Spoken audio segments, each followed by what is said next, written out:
Want to do better? Then it's time to change the story. Welcome to our show about new visions currently transforming the world through the confluence of art, tech, and innovation. And now your hosts, Michael Ashley and Neil Sahota.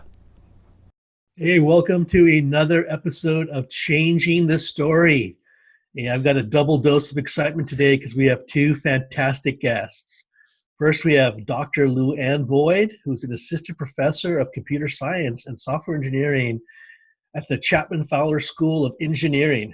Dr. Boyd's research interests center around design, development, and evaluation of novel technologies to increase accessibility.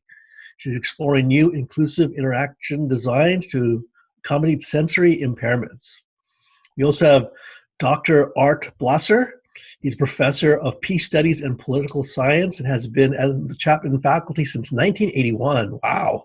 He has received his Ph.D. from Ohio State University and his J.D. from Southwestern University School of Law. His major area of emphasis is law, international relations, and comparative politics, and his research and teaching interests include disability studies, human rights, and international non-government organizations. Hey, welcome to the show. Thank you so much. Thank you. We're excited to be here. Awesome. Well, as visionaries, what is the story that you would like to share with the world? Okay, I'll jump in. Dr. Blaser and I, as educators in software engineering and peace studies, political sciences, are really obviously interested in the future because we teach students. And so as co-advisors of the disability studies minor and given our research interest, we're really invested in students understanding the critical choices that they need to make so that we can create the alternative futures that we want to see in the world. We've got opportunity to have utopian or dystopian futures, and so we really are interested in bringing this awareness to policy, and so that we have a better outcome in terms of creating a more just future for everybody. Absolutely.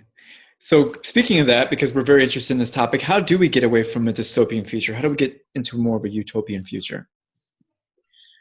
Well, the question is dystopian for who, I think. That's probably, and I think that's something Art and I have been watching a lot of the articles that have been coming out since COVID had started. We're seeing a lot of interaction and writing from disabled scholars and activists about dystopian futures or how now that everyone's in kind of this disabled situation, as we're all kind of stuck at home and using technology and dependent on technology to connect, we're kind of all having a shared experience with this COVID situation. The question becomes, when is it dystopian or who is it dystopian for? So I think, this situation of moving us to online interaction has been really good for some people and in some situations and really problematic for others. And I guess at the end of the day, it comes out to be somewhere in between. And I think what we're really interested in is talking about both ends of that spectrum. When is it good? When is it bad? How do we think about making it good more often than bad? That's a really hard challenge to balance out. My work with the United Nations, because I always talk about like technology versus innovation and how do you balance that out? And, as regulators or policymakers, you may not be close to the ground or fully understand the impacts to people. So how do we try and do this? How do we find that balance?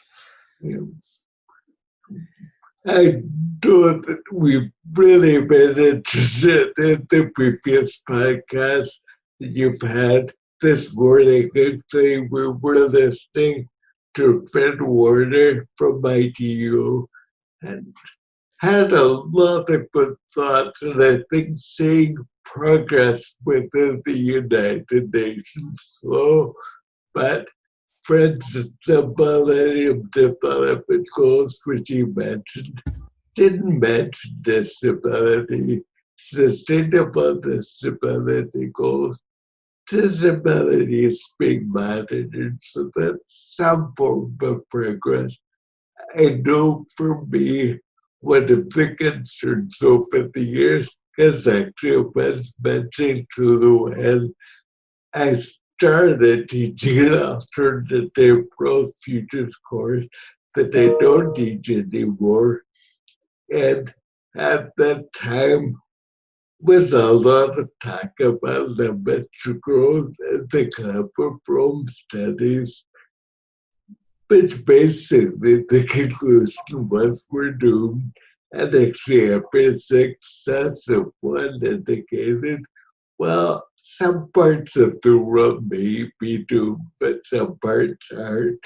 And eventually, I remember their report on no limits to learning, which is beware AI, and a number of encouraging initiatives come in that if there are ways in which we plan and involve more people with this and some trust, there's more possibilities out there.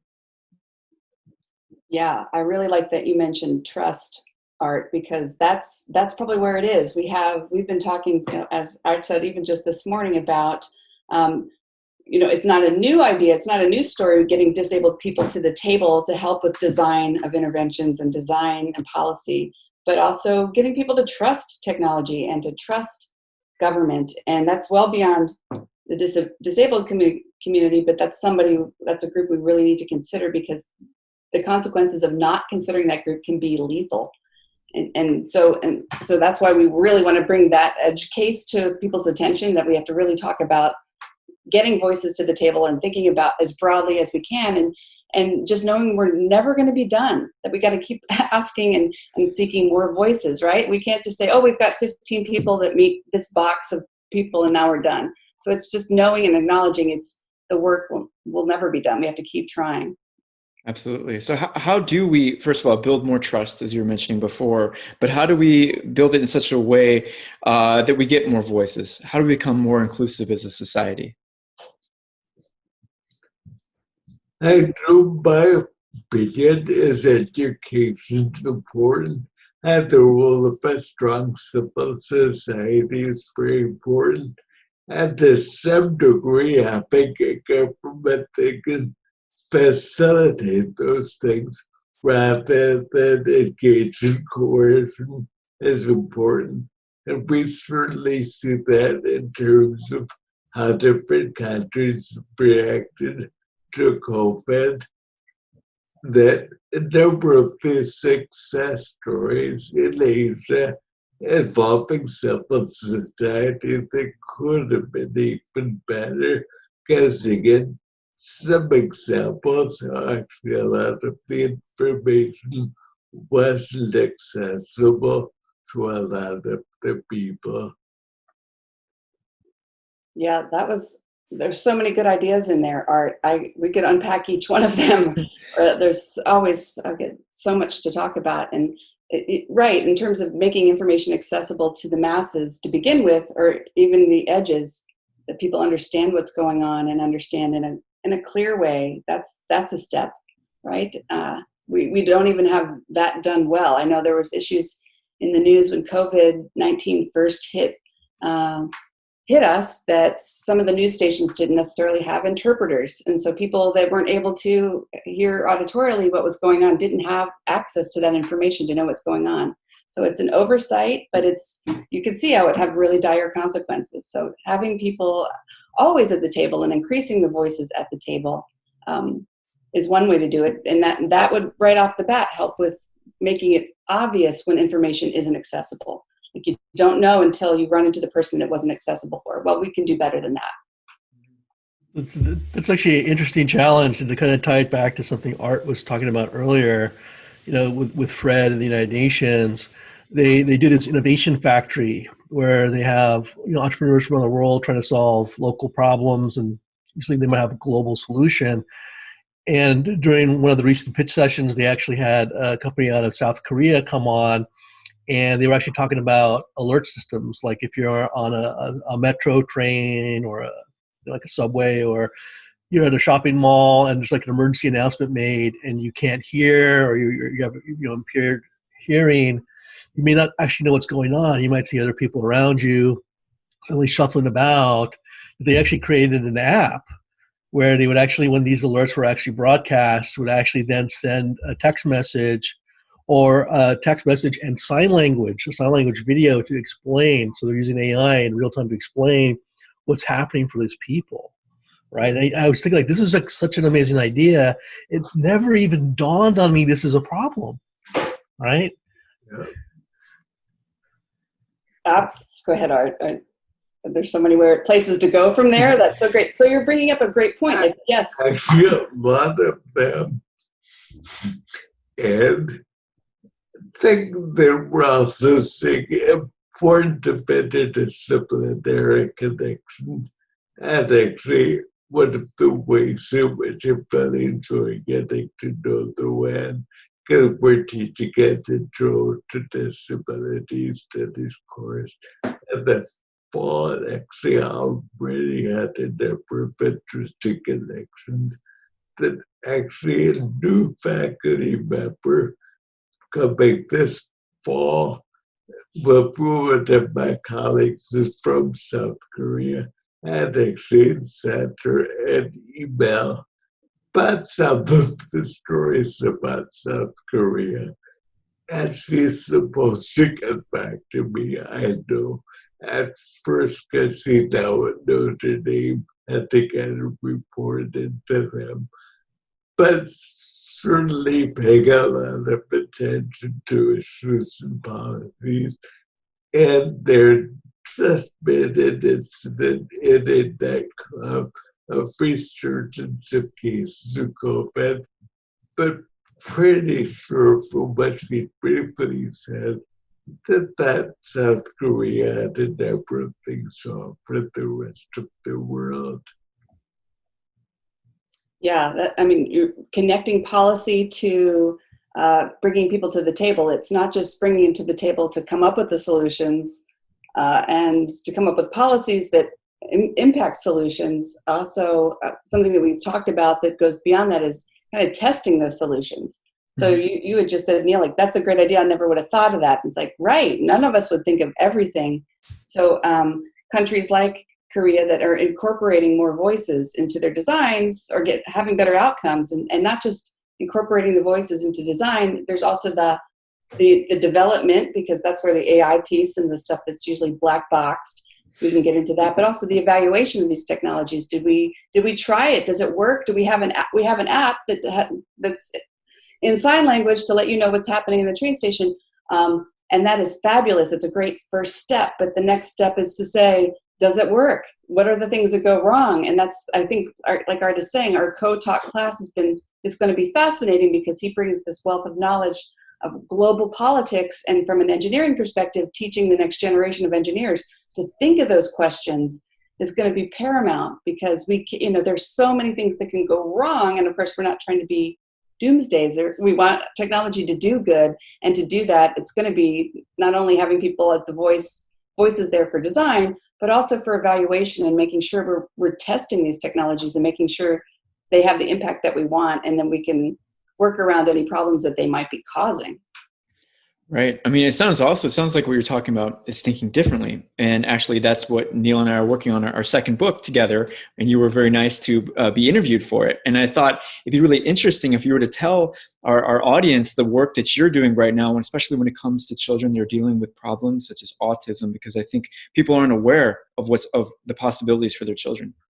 Sure. That gets back to this idea of tech having so much potential to do so many great things, and then making sure that potential actually comes to fruition by testing it with users that are going to be impacted by it. So my work right now is developing AR and VR systems that supports connectedness, which is kind of ironic in this time of digital distancing or digital connection. So a lot of what's happening with autism is at the sensory level, and I think for decades it's been assumed to be kind of a behavioral concern, and there are behaviors that are outcomes of that. But when you mediate people's sensory experience, and by that I mean if somebody feels uncomfortable being face-to-face with people because there's so many sensory experiences that happen, we can see each other verbally and non-verbally. You can hear people, you have body language you have to interpret, you have smells you have to interpret, you have fears about germs at this place. Now that's like now a much bigger concern, but it's tends to have been a concern for this population at times. All of that can be mediated through technology. So we can put people in VR and they can have an immersive experience, and they can pick the qualities that are working for them and delete the things that are not working for them, so that they can access the information and the social connection with other people. And so I think it's been such an aha for my own journey, is because I was a therapist before going into human computer interaction and assistive technologies. I thought of kind of building and for people with disabilities as something therapeutic I could do. And then it was finding that it's not only therapeutic, but it's just a way of living. Like technology is a way that many disabled people live, and now we all live. And then having to sell to parents the idea that tech is good for their kid. Like video games can be beneficial, like kind of that other side of it, and looking at the different stakeholders that withhold technology from folks, or are parents or paternalistic perhaps, that they kind of hold back and think they know what's good for somebody else, and realizing, yeah, we can serve people on this therapeutic level by mediating sensory experiences so people can access the world, as well as think about how that's not just a clinical or therapeutic goal. That should be our goal anyway, making things accessible all the time and for the greatest amount of people and all of the people, if that's possible. And I think meeting Art and collaborating with him and kind of taking it beyond kind of a isolated technical solution, like how do I help people connect, and how do I mediate sensory input, and how do I manipulate sensory input so that it can be comfortable for people to take in. That's kind of been my number one goal, is if I can get people comfortable, I can get them to connect, or I can get them to, they're able to on their own, they have the tools, they just need kind of those barriers. So kind of being open-minded and ready to listen to like what users say about your tech, like, hey, that was terrible, is a really powerful position to be in. And hey, I need more of this, or this worked because of this, not the thing you thought it did. And so that's been kind of my journey now, is realizing how to make things accessible, not only by mediating the way people take it in, but really listening to what people want and what would move things forward and create a better future for people.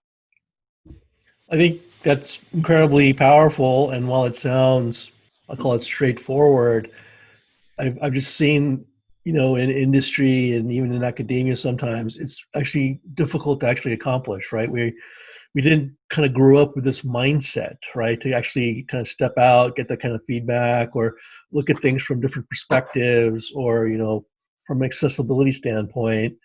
I mean, how do we kind of overcome this challenge and lay the foundation for future generations that they don't have the same kind of problems that, we essentially do? I know there is a lot of widespread skepticism among disabled people, and some of it's bad lessons from experience of being told, well, you can do this, but in fact you couldn't if you didn't have an iPhone or access to technology. I think an important step that's taken place, the Centers for Independent Living, including the one in Anaheim, to have an active assistive technology program. And actually, I didn't know this until last week. California is the only state in which assistive technology is the core service, and the other 59, it isn't. And potentially encouraging saying, also as an organization in Oakland, the World Institute on Disability, that at least has begun to look into some of the issues of AI, and both how it can be used positively and some of the potential negative consequences. Absolutely. So in terms of putting forth future positive visions, because this show is all about changing the story, could you tell us what you think, let's say it's 5 or 10 years from now, what does that look like if we have a more inclusive world, a world in which we are thinking about this kind of stuff and trying to make it more inclusive and better for everybody else? What does that world look like to you in 10 to 15 years? For me, it's not reading headlines about disasters that happen from tech, because right. like things that would have been preventable with just a little bit of user testing. I mean, maybe it's there's always going to be things we can't predict, but I think it's the idea of that we've been more thoughtful, and we've been more rigorous in terms of thinking about the impact our tech has on people. And like Art was just saying, making sure tech is even accessible to the people that need it. And there's so many barriers. There's so many things that exist already that aren't connected. So it's really making those connections and making them thoughtfully, and then never giving up, never really stopping trying to make things better, because it just seems like it's not necessarily solvable. It's just we're going to keep getting better at it, I hope. Mm-hmm. I think a big factor is recognition of human differences and accepting that certain small group of the population that technological solutions just won't work, that they'll be skeptical.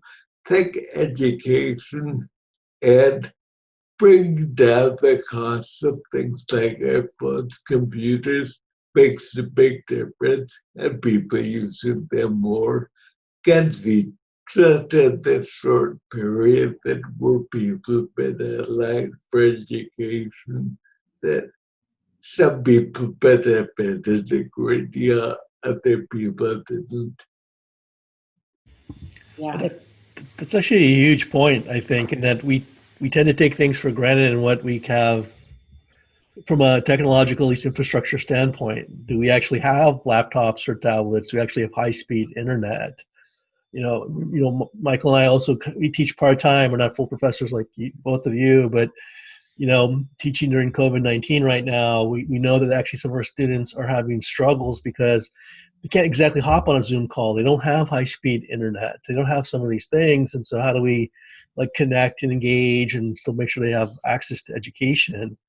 And, I know that we all think about this in terms of the pandemic, but we actually have problems just on an ongoing basis with so many different population sets. One of my big things is how do we try and tackle that problem, because it's an infrastructure problem and it's not easily solvable. Mm-hmm. I'm so glad you're bringing it up, because right now with COVID-19, we have such an opportunity because everyone is in a boat. We're not all in the same boat for sure, but we're all experiencing COVID-19. And Art and I have this saying that we keep going back to over and over again about this Chinese character for the word crisis. I'm sure it's an academic story that gets told a lot of different ways, but that this character itself is two separate characters. One means danger. You're smiling. It's such a tech reference. Danger and opportunity. And we were just researching that a little bit, because it's really, is it an opportunity or is it an opportunity for resourcefulness? There's an article about, really the translation wasn't opportunity, but resourcefulness. And so that's what we have now. We have tech that is expanding our potential. There's so much new functionality, and it's going to just continue, especially with AI. And we just need to stay resourceful and making sure that we're applying it in ways that that matter and have the impact that we're hoping. So we have this natural culture shift happening right now. Everyone is dealing in some way with technology. And so I think it's an opportune time to say, hey, this is a way to expand the way we think about it and think about the folks that we didn't before, not disabled or not disabled. Now it's a high-speed internet issue. So it's an everybody issue. And that's kind of what I love about this show and this opportunity to talk about, wow, we've really got a great time to think about how to do this thoughtfully and make it happen the way we want it to. You're right. It absolutely is an everybody issue. And speaking of that, so if other people want to learn more about your work, if they want to find out about the great stuff that you're doing, how can they get in touch with you? They could probably email either one of us. My email is, I'll just use my work email, lchapman at, it's not L Chapman, wow, lboyd at chapman.edu. And Art's is similar. Actually, my is Blaser, just my last name. And keeps it spelled with an S, so BLASER at chapman.edu.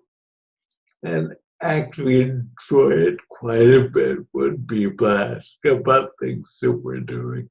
Don't think it happens often enough that the separate way within society. I think it goes in both directions, just to people like LouAnne and me, but also I think some faculty isolate themselves too much from the general public. Congratulate ourselves too much for what? So from the general public, for instance, that I mentioned with the word of this Center for Independent Living. I'm hoping the using will be, but a lot of forms of involvement with people who are not necessarily themselves professional is very important. And I think this public education is really important. Podcasts like this and books that people pick up. Can even see with my son, he gets curious about something and reads about it. Well, thank you. Thank you for those kind words, Art. Appreciate that. Well, thank you both for being on our show today. We're so grateful. Thank you so Well, much. thank you. And actually looking forward to the new book, and I need to read the old one. Oh, And enjoyed the Forbes article a lot.